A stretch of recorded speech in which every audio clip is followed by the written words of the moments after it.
السلام عليكم. بدنا waxaa dhacda waalidiinta qaar waliba kuwa kulkulul carruurtina caayaan.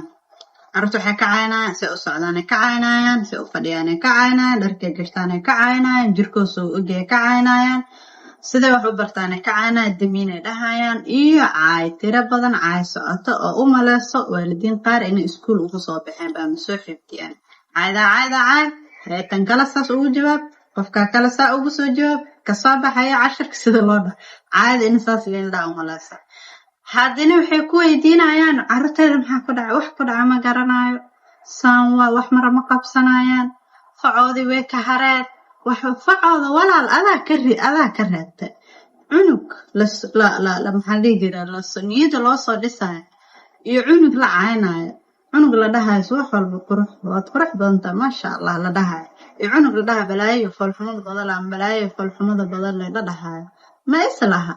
marka hadaa waalidka iska tirsada sida ugu dhaqsaha badan la soo xiriir waayo waxa u baahan tahay caawinaad waliba emergency ah hadaa marba carruurtaada caaso. Assalaamu calaykum.